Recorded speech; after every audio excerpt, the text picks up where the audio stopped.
Bippity boppity boop. Hey Squadamites, Prince Charming here to bring you guys a movie review. We weren't in charge of picking which movie we got to see, and the movie chosen for me was Cinderella 2015. So this movie is a retelling of the 1950s Disney classic Cinderella, and this contains some spoilers, so if you're not familiar with the story, turn this off right now and crawl back into the rock you've been living under your whole life. So although there are some slight variations to the movie, this story pretty much stays close to the original. So this movie starts out with a young Ella and her mother, who although lives in a nice house, can't find a hairbrush to save her life, and a father whose smile says, "Why so serious?" Early on they make it clear that Ella can communicate with animals, which in my opinion makes her part druid. The mother quickly dies from an unexplained death, which I like to call fairy tale fatigue, which is common throughout this whole movie. We then fast forward to an older Ella, still living in the same house with her dad. Everything seems fine until he moves his new wife and her two daughters in, and judging by the looks of her two daughters, I'd say her ex-husband was the Mad Hatter. So the next day, Ella's father's off on another one of his month-long adventures, and if it's anything like Game of Thrones, he'll be sure to stop by one of Littlefinger's brothels along the way. Ella's new stepmother's first order of business is to move Ella up to the attic, which makes no sense to me at all since her house is so big that even Robin Leach would approve. Soon after, word gets back that Ella's father is gone forever, another victim of fairy tale fatigue. I just figured he realized that the new stepmom was batshit crazy and chose not to return.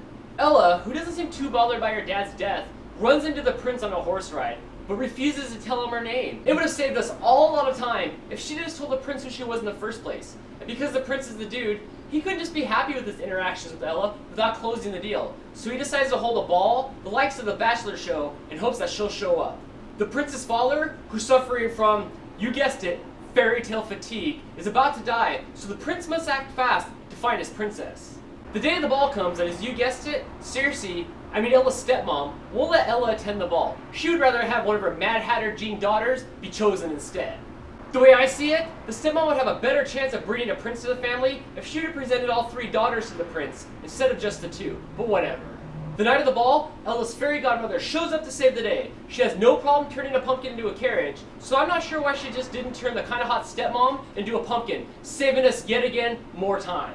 She also turns a plethora of animals into the carriage driver and horses that resemble something out of the cartoon, The Wuzzles. Ella, dressed in her tidy blue dress, shows up to the ball as expected, where neither her stepmom nor the stepsisters recognize her. Odd. The perfectly choreographed dance number at the ball resembles something straight out of a 90s movie's high school prom or a flash mob. As midnight rolls around, Ella makes a mad dash back to her crib, losing her glass slipper, and everything reverts back to its original form. The CG for this part was pretty awesome.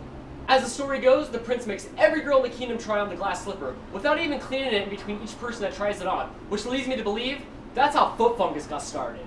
Eventually, the prince finds Ella, and the shoe fits perfectly, making everything fall into place. But not before Ella confronts her stepmom as to why she hates her so much. Turns out, the stepmom's just straight up envious, which makes no sense at all.